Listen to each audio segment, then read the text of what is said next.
Hello, my name is Dennis, and welcome to my trailer park white trash mobile home kitchen. I really do live in a mobile home, in a trailer park, and this is my kitchen.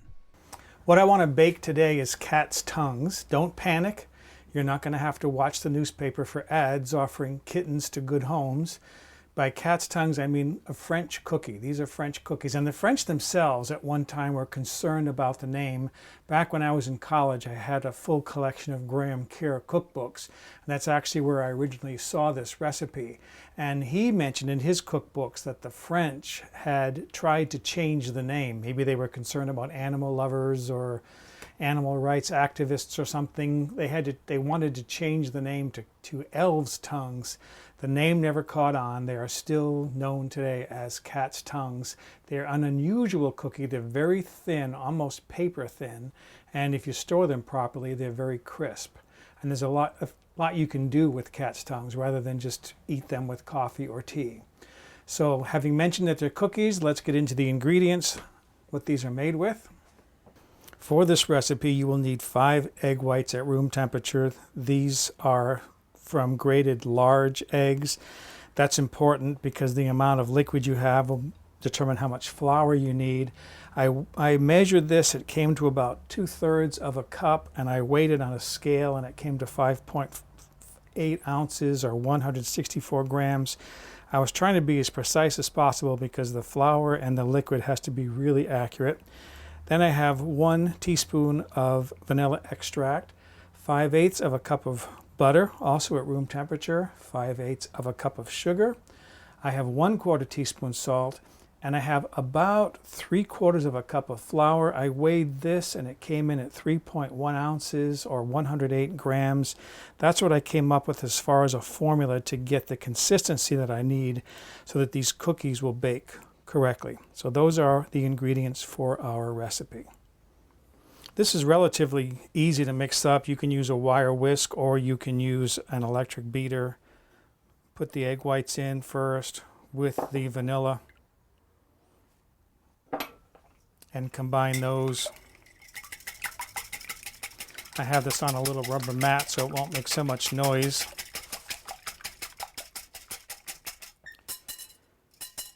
And then I can just set that in there. Then we're going to put the butter in. And this is why you need everything at room temperature. If the eggs were really cold from the refrigerator or the butter was cold, this would just kind of congeal up into a mass. I want to break the butter up in this step.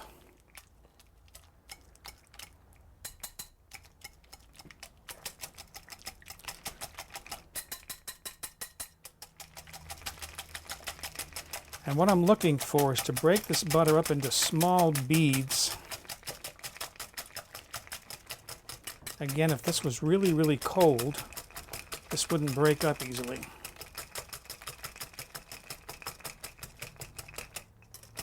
Okay, so you can see how that big mass of butter now is all broken up into small beads. That's what I'm looking for, those beads in there. And then I can add my sugar. It'll break up more when I add the sugar and the salt.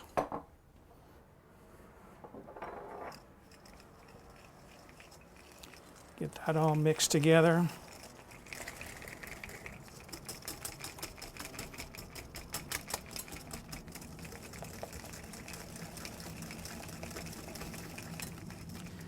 And then start adding the flour.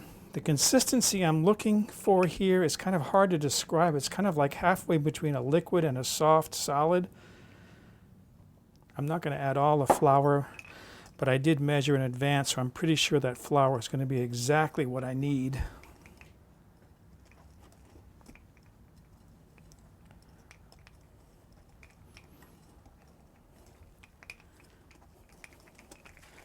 And then I want to get that all broken up because this will really finish breaking that butter up. Now you can see how that's pretty smooth, but that's a little bit too runny there. So I'm going to put the last of my flour in, and that should give me exactly the consistency I want. I want it to just slowly run out of the whisk. It shouldn't stay up in the whisk, but it shouldn't pour out either. Let's see. So you can see how it's just dropping out of the whisk. That's exactly what I want. I don't want it runny, but I don't want the whole mass to stay up inside the whisk either. Okay, so that's the consistency I'm looking for. Again, that balance of the liquid ingredients and the dry ingredients gives me the consistency that I want. We are going to be piping this batter onto a baking sheet. Rather than using a piping bag, I just use a Ziploc bag. You can use either. If you're going to use a piping bag, you want a small tip, about a 1/4 inch tip. But as I said, I just use a Ziploc bag.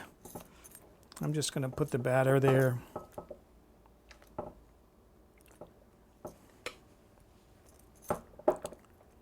Into our bag. I really like the consistency of this. I can tell this is going to be just a perfect batter.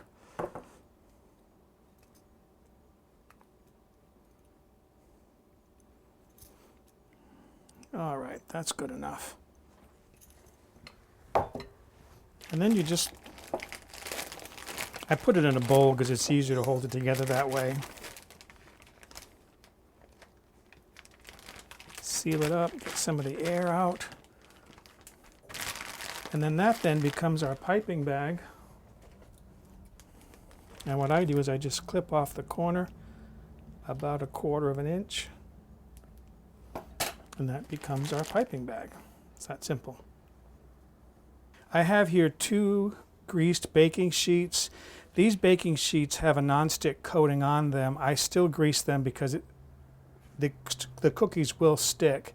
If you have plain aluminum uncoated baking sheets, you're going to have to do something to help the cookies to lift off. I tried making these cookies one time on an uncoated aluminum baking sheet, and no matter how much I greased the baking sheet, I couldn't get the cookies off.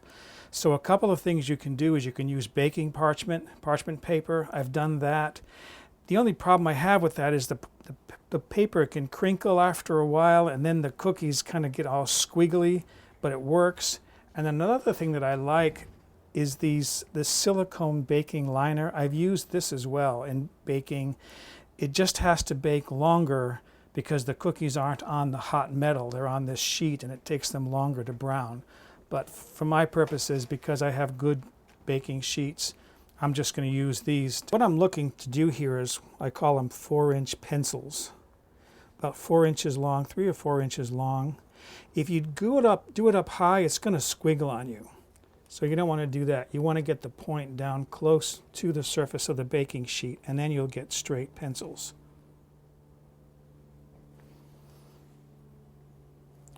This goes, as you can see, relatively quickly.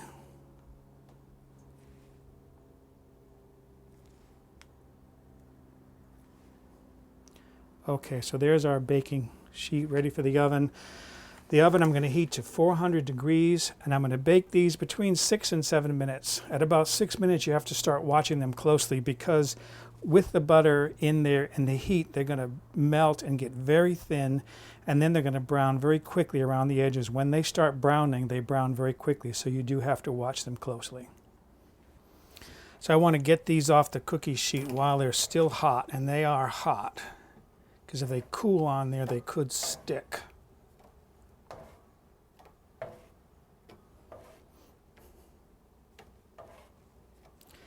And then what I need to do is, as soon as these have cooled down, I need to get them into an airtight container. Because if I don't, the air will get to them very quickly, and what they'll end up looking like is like this. They'll just be very rubbery. These I made earlier, and I put too much flour in them. This is when I was experimenting with the amount of flour to use. And these, as you can see, they didn't come out as thin, and they didn't crisp as much, but today happens to be a very damp day because of the weather. They'll absorb moisture very quickly, and if you want crisp cookies, you have to get them into an airtight container very quickly. This baking sheet has been through the oven once already, so it's very warm. Right after I piped the batter onto the sheet, it started melting. The butter started melting immediately. So when this goes into the oven, because they've already spread out, these will cook much faster. So whereas the first batch took exactly 7 minutes to be browned the way they were, these are probably going to be fully done in 6 minutes. A couple of things I would like you to see about these cookies is, first of all, look at how thin these are. They're practically paper thin. Very crisp, very delicate. And you can eat them as is if you'd like. Something that I like to do is using Nutella. I like to spread the cookie with Nutella, then place another cookie on top and make a sandwich cookie. If you wanted to, you could put melted chocolate on the inside. You could dip part of these into chocolate. But I think that these make very nice cookies. So there's a lot you can do with these. If you've got like a Charlotte mold, you could put the cookies on the inside of a Charlotte mold and fill it with mousse. These work fine as far as being on the side as far as a plate of custard. There's a lot of ways you can use these cookies. This is a very simple plain cookie to start with. You could even put something like jelly on the inside. Just keep in mind you don't want to put something that's got a lot of water in it, because right away it'll lose the crispness. So those are some ideas of things you can do with cat's tongues. So my cookies are set and ready to go. I'm just going to taste one here.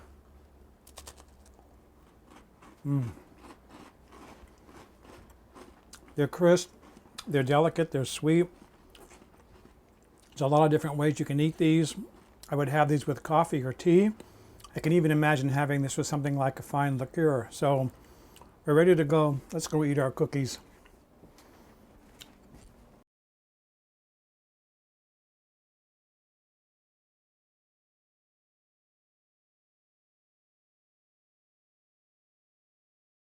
Now don't panic. You're not going to have to watch the newspaper for ads offering, what's that, dear? Do those slacks make you look fat? Well, turn around and let me see. No, you look just fine, dear. You're welcome.